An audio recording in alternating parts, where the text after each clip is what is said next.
Hello everyone, आप सभी का स्वागत है हमारे YouTube channel the learners community. I hope आप सभी ठीक होंगे और आप सभी अपनी अपनी स्टडी कर रहे होंगे। जैसे कि आप सभी को पता है, आज की जो हमारी वीडियो होने वाली है वो सेमेस्टर 6 की होने वाली है। और सेमेस्टर 6 में हम लोग पॉलिटिकल साइंस कवर कर रहे हैं। और जो हमारी पॉलिटिकल साइंस है इसका नाम है अंडरस्टैंडिंग ग्लोबलाइजेशन। ये हमारी पॉलिटिकल साइंस का नाम है, जिसमें हम ऑलरेडी यूनिट 2 तक कवर कर चुके हैं पूरी। और हमारी यूनिट नंबर 3 चल रही है। और यूनिट नंबर 3 जैसे कि पहली वीडियो में मैंने आपको बताया था, हमारी जो यूनिट नंबर 3 है ये 3 पार्टों में डिवाइड है, पार्ट 1, पार्ट 2 एंड पार्ट 3। या फिर आप इन्हें चैप्टर 1, चैप्टर 2 एंड चैप्टर 3 के नाम से भी जान सकते हैं। जिसमें हमने चैप्टर या पार्ट 1 ऑलरेडी कवर कर लिया था लास्ट वीडियो में। और आज की जो हमारी वीडियो होने वाली है वो पार्ट 2 यानी चैप्टर 2 की होने वाली है। यूनिट नंबर 3 के जो चैप्टर 2 है उसकी होने वाली है। और जो आपकी यूनिट 3 है उसका नाम है वैश्विक पर्यावरण के मुद्दे। यानी वैश्विक पर्यावरण के जो मुद्दे हैं उनके ऊपर हम बात कर रहे हैं। ओके। और जो हमारी यूनिट नंबर 3 है उसका आज हम पार्ट 2 स्टार्ट करने वाले हैं। तो बिना देरी करे आज के हम वीडियो स्टार्ट करते हैं, यानी पार्ट 2 यूनिट नंबर 3 का। हमारा यूनिट नंबर 3 का पार्ट 2 स्टार्ट हो रहा है। और यूनिट नंबर 3 का जो पार्ट 2 है उसका नाम है वैश्विक न्याय। यानी हमारे चैप्टर का नाम है वैश्विक न्याय। अब बिना देरी करे हम वैश्विक न्याय यानी पहले हम न्याय को देखेंगे कि न्याय होता क्या है और न्याय कहाँ से लिया गया है। न्याय के लिए अंग्रेजी भाषा में जस्टिस शब्द का प्रयोग किया जाता है, जो लैटिन भाषा के शब्द जस्टिसिया और जस से लिया गया है। यानी जो न्याय है उसके लिए हम अंग्रेजी में जस्टिस शब्द का प्रयोग करते हैं, जो कि लैटिन भाषा के शब्द से लिया गया है। और लैटिन भाषा के जो शब्द है जस्टिसिया और जस से ये लिया गया है जस्टिस। ठीक है। व्यवहारिक संदर्भ में न्याय का संबंध राष्ट्रीय के कानून की धारणा से है, जिसके परिणाम स्वरूप कानून न्याय जुड़ाव धारणा बन जाती है। दूसरे शब्दों में न्याय का संबंध कानूनी व्यवस्था तथा सजा देने वाले नियमों की व्यवस्था से भी है। यानी कानून या जस्टिस का जो सीधा सीधा संबंध हम कह सकते हैं वो एक ऐसी संस्था से है जो कानून बनाती है या फिर सजा देती है। क्योंकि जो दंड देती है, जो सजा देती है, वही तो न्याय करती है। तो वही हम इसमें कह सकते हैं कि इसका संबंध इनडायरेक्टली उन्हीं सारी चीज़ों से है। नेक्स्ट चलते हैं आप। सामान्य अर्थों में न्याय का तात्पर्य होता है कर्तव्य सुदगुण। न्याय किसी भी उत्तलशील सभ्यता का अनिवार्य अंग होता है। एक गतिशील सभ्यता के रूप में समाज में सदस्य के अधिकारियों का सामना करना होता है। यानी न्याय जो है वो किसी भी सभ्यता का एक महत्वपूर्ण अंग होता है। किसी भी समाज को या ये कहें किसी भी सभ्यता को अच्छे से चलाने के लिए न्याय जो है वो बहुत ज़्यादा इम्पोर्टेंट हो जाता है। गुणों को पुरस्कृत करना होता है एवं सदस्यों की आवश्यकता पूर्ण करनी होती है। यानी जो गुण होते हैं उनको पुरस्कृत भी करना होता है और जो सदस्य होते हैं उनकी आवश्यकताओं को भी पूरी करनी होती है न्याय के अंतर्गत। क्योंकि अगर किसी सदस्य की आवश्यकता ही पूरी नहीं होगी, क्या उसके साथ वो न्याय है? नहीं। तो सदस्यों की आवश्यकताओं को पूर्ण करना भी न्याय होता है। न्याय के सिद्धांतिक मानवीय हितों के अधिक संबंधित होता है मानवीय कर्तव्यों से। यानी न्याय के सिद्धांत में मानवीय हित जो होते हैं वो अधिक इम्पोर्टेंट हो जाते हैं, मोस्ट इम्पॉर्टेंट हो जाते हैं मानवीय कर्तव्यों से। ठीक है। आई होप ये चीज़ समझ में आ गई होगी। नेक्स्ट अब हम देखेंगे इसमें न्याय की अवधारणा का विकास। यानी न्याय की जो अवधारणा है कि न्याय है क्या, या न्याय को हम कैसे समझ सकते हैं, इसकी जो अवधारणा है उसका विकास कैसे हुआ। कुछ लोगों ने तो न्याय के बारे में बताया ही होगा, तभी तो न्याय जैसी चीज़ हमारे सामने आई, वरना हमें तो पता ही नहीं होता कि न्याय भी कुछ होता है। अब हम उन कुछ लोगों के ही बारे में पढ़ेंगे कि किसने क्या सिद्धांत दिया, किस तरह से न्याय की जो अवधारणा आई वो किस तरह से विकसित हुई या किस तरह से आई। तो इसमें सबसे पहला या सबसे पहले आप इसमें लिख सकते हैं प्लेटो का न्यायिक सिद्धांत। यानी प्लेटो ने जो न्यायिक सिद्धांत दिया है उसे आप इसमें लिख सकते हैं। चलिए अब हम प्लेटो के न्यायिक सिद्धांत को पढ़ना स्टार्ट करते हैं। प्लेटो के दर्शन में न्याय के सिद्धांत का महत्वपूर्ण स्थान है। प्लेटो की पुस्तक द रिपब्लिक का मुख्य केंद्र बिंदु न्याय की खोज एवं उसका स्थान निर्धारित करना है। यानी प्लेटो की हम पुस्तक में भी मोस्ट इम्पॉर्टेंट देख सकते हैं कि उन्होंने न्याय को रखा है। और उनकी जो पुस्तक है वो है द रिपब्लिक, जिसमें इन्होंने केंद्र ही न्याय की खोज को रखा है कि किस तरह से हम न्याय की खोज कर सकते हैं या न्याय को किस तरह से देख सकते हैं। प्लेटो की रचना का उपशीर्षक न्याय के संबंध है, यानी प्लेटो की जो रचना है उसका उपशीर्षक, ये जो टाइटल है वो भी न्याय के संबंध ही है। तो इससे हम स्पष्ट कर सकते हैं कि प्लेटो के संदर्भ में न्याय की सिद्धांत पर कितना महत्व होगा। यानी इस चीज से हमें पता चलता है कि प्लेटो ने अपने सिद्धांत में न्याय को कितना महत्वपूर्ण माना है, उन्होंने न्याय को कितनी महत्वता दी है अपने सिद्धांत में। नेक्स्ट आप इसमें लिख सकते हैं, प्लेटो की व्यक्तिगत न्याय के संदर्भ में मान्यता है कि मानव आत्मा के 3 प्रमुख तत्व हैं, तृष्णा, साहस व विवेक। यानी प्लेटो कहते हैं कि किसी भी मानव की जो न्याय है या उसकी जो आत्मा है वो 3 पार्टों में हम देख सकते हैं, 3 भागों में हम बांट कर देख सकते हैं। पहला है तृष्णा, दूसरा है साहस और तीसरा है विवेक। हम इन 3 पार्टों में इसे देख सकते हैं। व्यक्ति की आत्मा के 3 गुणों में सामंजस्य ही न्याय है, यानी इन तीनों गुणों का ही मिलना न्याय कहलाता है। इन तीनों तत्वों की प्रधानता के अनुसार समाज में 3 वर्ग, दार्शनिक, शासन वर्ग विवेक, यानी जो शासक वर्ग है विवेक है, वो सैनिक वर्ग जो साहस है, और एक उत्पादक वर्ग जो तृष्ण कहलाना चाहिए। इन तीनों को ही मिलाकर न्याय बनता है या न्याय कहलाता है। ठीक है, नेक्स्ट आप इसमें देख सकते हैं प्लेटो ने नेक्स्ट क्या कहा है। प्लेटो के अनुसार न्याय का अर्थ है कि मनुष्य अपने उन सभी कर्तव्यों का पूरी ईमानदारी से पालन करे जिनका पालन समाज में प्रयोजनों की दृष्टि से किया जाना आवश्यक है। यानी मनुष्य को अपनी उन सभी कर्तव्यों को निभाना चाहिए जो जरूरी हैं, जो पहले से चले आ रहे हैं, या ये कहें जो दूसरों को प्रॉब्लम ना दें, उन कर्तव्यों को हमें निभाना चाहिए, तभी न्याय होगा। इसीलिए न्याय जो है वो किसी भी मनुष्य से रिलेटेड है। ठीक है, यहाँ ये हमारे प्लेटो की जो सोच है, जो उनके दर्शन है वो पूरे होते हैं। अब हमारा नया स्टार्ट होता है, वो है अरस्तु का न्यायिक सिद्धांत।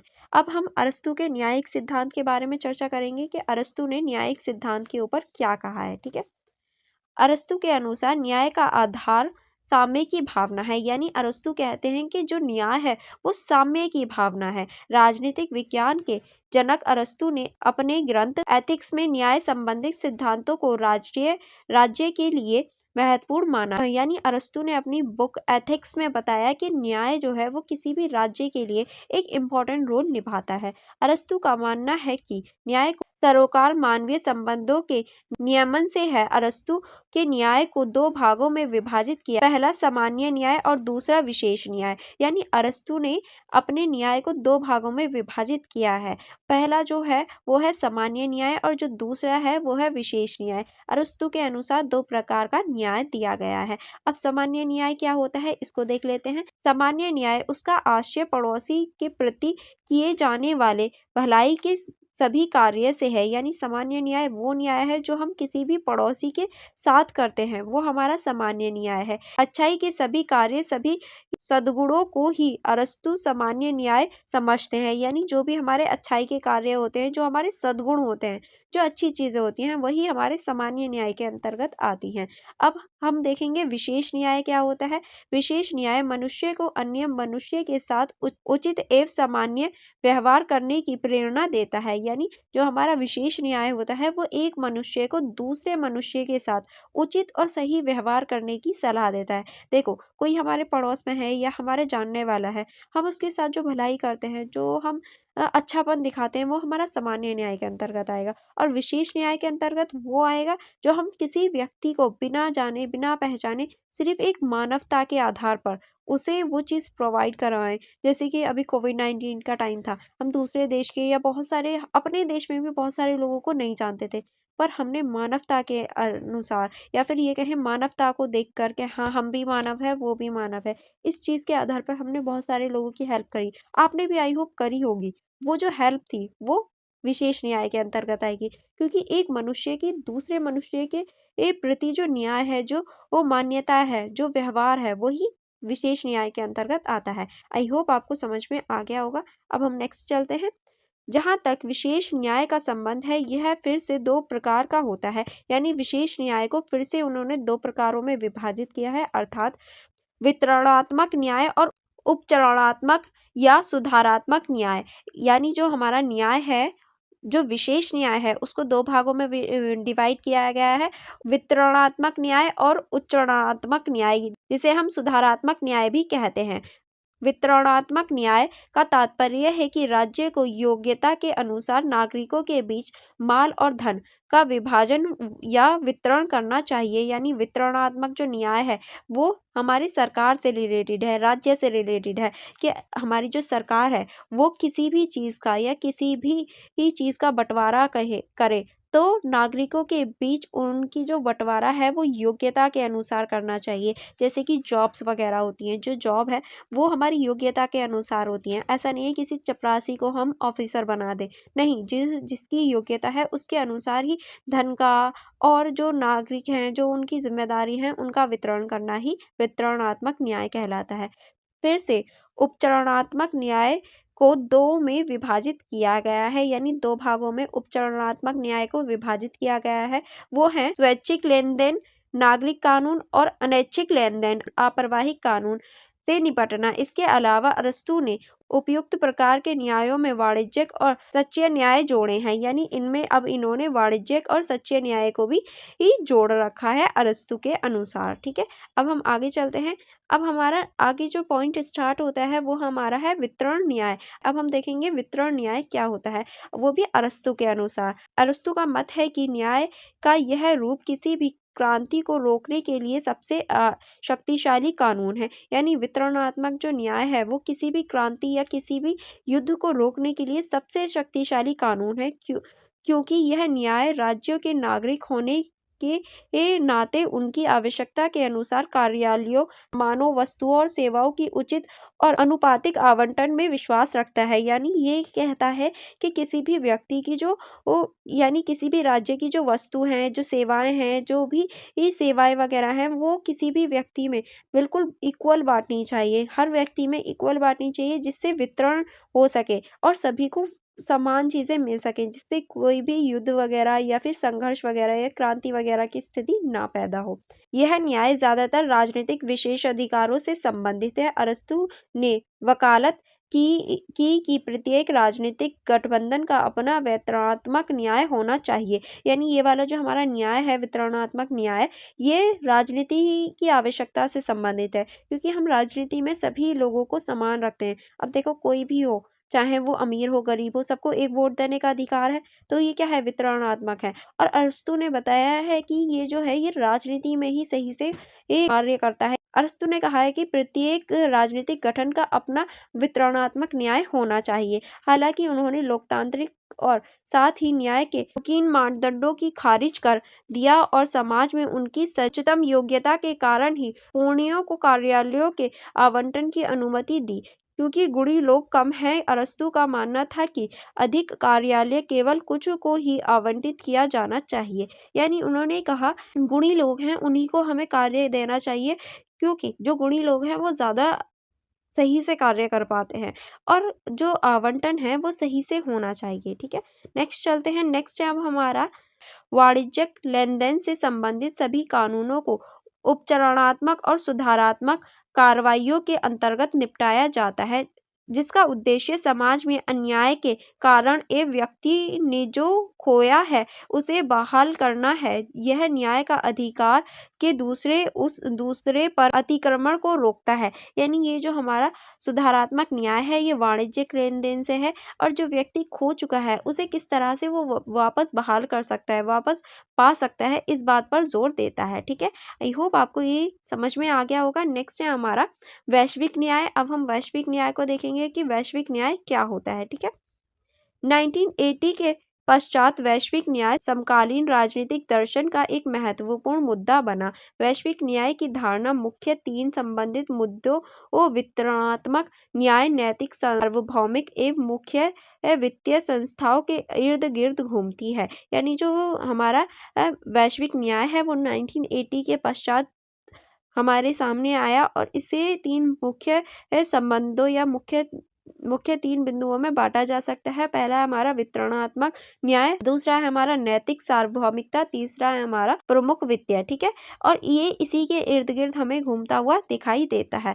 वितरणात्मक न्याय का मुद्दा धन संपदा तथा समाधानों का वर्तमान वितरण पर न्यायोचित प्रक्रिया से संबंधित है। यानी वितरणात्मक जो न्याय है उसका जो सीधा संबंध है वो धन, संपदा और इनका सही से वितरण करने से ही संबंधित है। ठीक है, नेक्स्ट चलते हैं। रॉल्स ने अपनी रचना द लॉ ऑफ प्यूपल्स 1999 में वैश्विक न्याय की धारणा को अपनी पहली पुस्तक अ थ्योरी ऑफ जस्टिस में आगे बढ़ाया। इसके अंतर्गत उन्होंने कहा कि विभिन्न देशों को प्रतिनिधित्व द्वारा एक ऐसी व्यवस्था का चयन किया जाएगा जिसमें किसी को भी ज्ञात नहीं होगा कि वह किसका प्रतिनिधित्व कर रहे हैं। दूसरे शब्दों में निर्णय अनिभज्ञता के आधार पर किया जाएगा, जिसमें राज्य को मुख्य कर्तव्य संधियों का पालन करना अथवा युद्ध को रोकना है। यानी इन्होंने अपनी पुस्तक में कहा, द थ्योरी ऑफ जस्टिस में इन्होंने अपनी पुस्तक में कहा था कि हमें एक ऐसी प्रणाली लानी चाहिए जिसमें प्रतिनिधित्व को पता ही नहीं होना चाहिए, प्रतिनिधियों को पता ही नहीं होना चाहिए कि वो किसका चयन कर रहे हैं। सिर्फ उन्हें बस चयन करना है, लेकिन उन्हें ज्ञात ना हो वो किसका चयन कर रहे हैं, वो अज्ञात हो। सिर्फ जो हमारी सरकार है और उसका ध्यान सिर्फ युद्धों वगैरह को रोकने के लिए होना चाहिए और किसी चीज़ पर नहीं होना चाहिए। ठीक है, लेकिन इससे तात्पर्य संपत्ति का वैश्विक स्तर पर पुनर्वितरण करना बिल्कुल नहीं है। यानी इसका तात्पर्य बिल्कुल भी ये नहीं है कि हम संपत्ति का जो पुनर्वितरण करने लग जाए, नहीं, इसका बिल्कुल भी ये तात्पर्य नहीं था।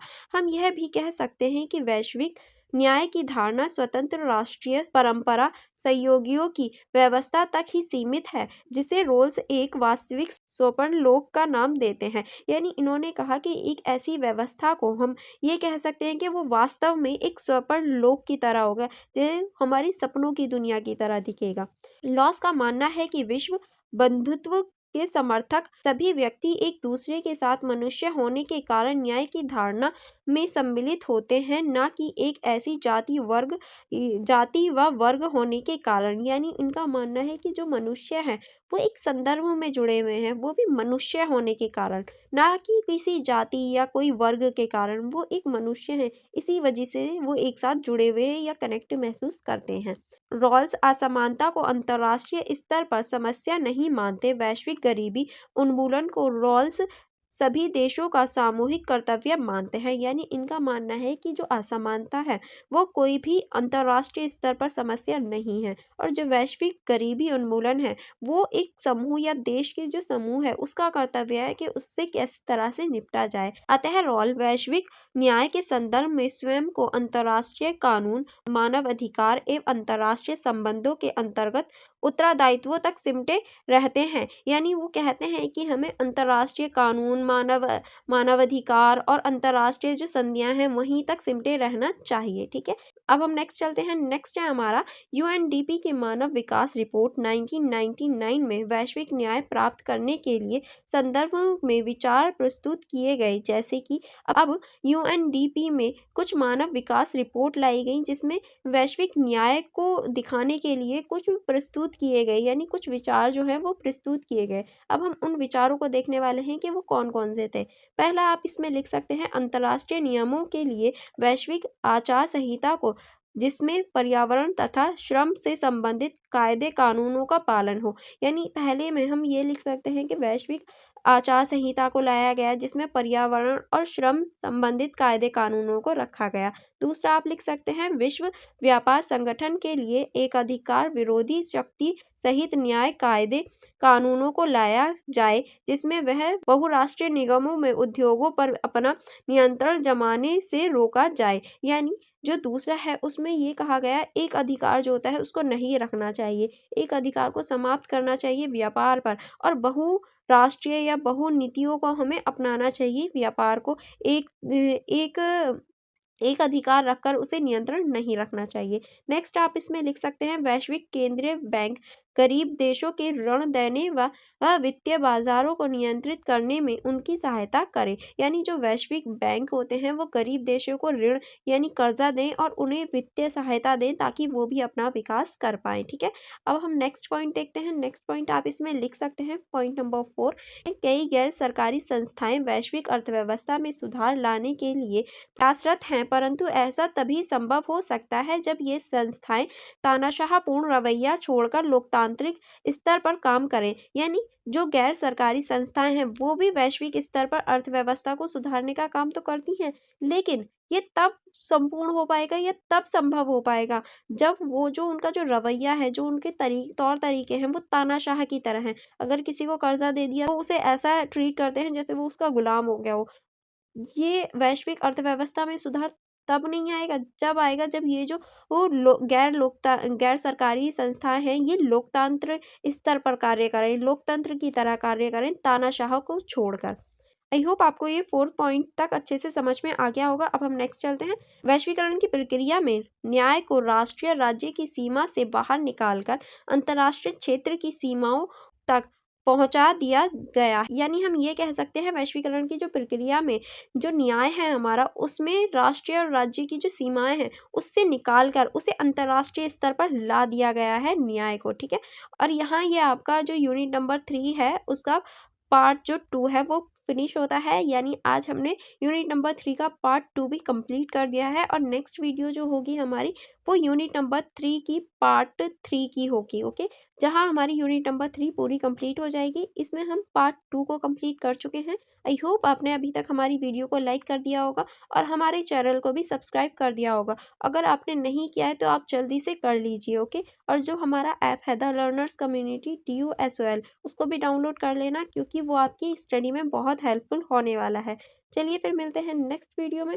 Thank you for watching everyone.